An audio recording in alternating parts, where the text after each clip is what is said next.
Hi friends, welcome back to Nizam వంటలండి. ఈరోజు మనం ప్రిపేర్ చేయబోయే ఈ రెసిపీ వచ్చేసి కాస్త డిఫరెంట్గా ఉంటుంది.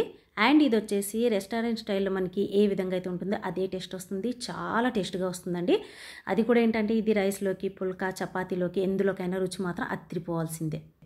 టమాటా మరియు ఆనియన్ని ఈ విధంగా కట్ చేసేసి మనం ఆయిల్లో దీన్ని బాగా ఫ్రై చేసుకోవాలండి. అది కూడా లో ఫ్లేమ్ మీద పెట్టి ఫ్రై చేసుకున్నాం అనుకోండి, చక్కగా ఇవి ఫ్రై అయిపోతాయి.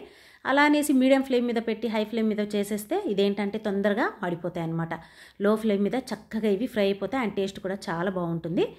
ఇక్కడైతే టమాటో మరియు ఆనియన్ అయితే ఈ విధంగా ఫ్రై చేసేసుకోవాలి. మనకు గోల్డ్ కలర్ కూడా వచ్చింది కదా, సో ఈ విధంగా ఫ్రై చేసుకున్న తర్వాత కంప్లీట్గా చల్లారనివ్వాలి. చల్లారిన తర్వాత ఒక చిన్న మిక్సీ జార్లోకి తీసుకున్న తర్వాత ఇందులో అల్లం వెల్లుల్లి ముక్కలు యాడ్ చేసుకోవాలి. దీంతోపాటు జీడిపప్పుని యాడ్ చేసుకోవాలి. జీడిపప్పు కలుపుకుంటేనే మనకి రెస్టారెంట్ స్టైల్లో మంచి రుచి అనేది వస్తుంది, మంచి ఎరోమా అనేది వస్తుంది. ఇందులో కొంచెం సాల్ట్ని యాడ్ చేసేసి ఈ విధంగా మెత్తగా మనం గ్రైండ్ చేసేసుకోవాలి.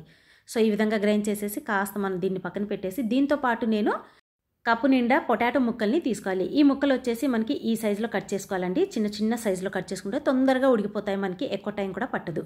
ఇప్పుడు ప్యాన్ తీసుకొని ఇందులో తాలింపు గింజలు యాడ్ చేసుకోవాలి. ఈ ఆయిల్ బాగా హీట్ అయిన తర్వాత తాలింపు గింజలు వచ్చేసి 1 టేబుల్ స్పూన్ తీసుకున్న తర్వాత మనం బంగాళదుంప ముక్కల్ని ఇందులోకి లో ఫ్లేమ్ మీద పెట్టి మనం ఫ్రై చేసుకోవాలి. ముందైతే డైరెక్ట్గా మనం ఏది కూడా యాడ్ చేద్దండి. కొంచెం మనం ఈ బంగాళదుంపల్ని కొంచెం మనం ఫ్రై చేసుకున్నాం అనుకోండి, టేస్ట్ చాలా బాగుంటుంది. ఈ కర్రీ వచ్చేసి నార్మల్ రైస్లోనే కాదండి, బగారా రైస్, కుష్కా రైస్, దీంతోపాటు వెజ్ బిర్యానీలో కూడా ఈ కాంబినేషన్ కర్రీ అదిరిపోతుంది, అంత రుచిగా ఉంటుంది. సో బంగాళదుంప ముక్కలు చూసారు కదా, మనకి కలర్ చేంజ్ అయిపోయింది. కొంచెం ఫ్రై అయిపోయిన తర్వాత ఇందులో మనం కలిపి పెట్టుకున్నటువంటి ప్యూరీ ఉంది కదా, ఈ ప్యూరీని ఇందులోకి యాడ్ చేసేసుకోవాలి. దీంతోపాటు కొంచెం వాటర్ని కూడా ఇందులో కలుపుకోవాలి, ఎందుకంటే ఈ ముక్కలు ఇంకొంచెం మనకి ఉడకాలి కదా. ఇంకోటి ఏంటంటే మనం కలిపినటువంటి ఈ మసాలా పచ్చివాసన పోయేంత వరకు ఉడకాలి కాబట్టి ఇందులో వాటర్ని యాడ్ చేసుకోవాలి. ఆ వాటర్ వచ్చేసి ఒక చిన్న గ్లాస్ నిండా తీసుకుంటే సరిపోతుంది. సో ఈ విధంగా కలుపుకున్న తర్వాత ఇందులో కొన్ని మసాలాని మనం యాడ్ చేసుకుందాం. బిర్యానీ ఆకు ఒక 2 తీసుకోవాలి. దీంతోపాటు పసుపు వచ్చేసి 1/2 టేబుల్ స్పూన్, ధనియా పౌడర్ వచ్చేసి 1 టేబుల్ స్పూన్, అండ్ ఇందులో garam masala 1/2 table spoon, chilli powder వచ్చేసి 1 టేబుల్ స్పూన్.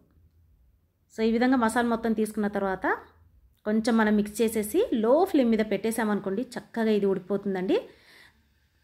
పైన మూత పెట్టేసి లో ఫ్లేమ్ మీద నేను పెట్టేస్తున్నాను. ఇది చక్కగా ఉడికిపోయి మనకి రెడ్ కలర్గా ఆయిల్ మొత్తం పైకి వచ్చేస్తుంది. చూడండి, మసాలా మొత్తం మనకి పచ్చివాసన కూడా ఉండదు. రెడ్ కలర్లో ఆయిల్ మొత్తం పైకి వచ్చేంత వరకు మనం ఈ విధంగా కలుపుతూనే ఉండాలి.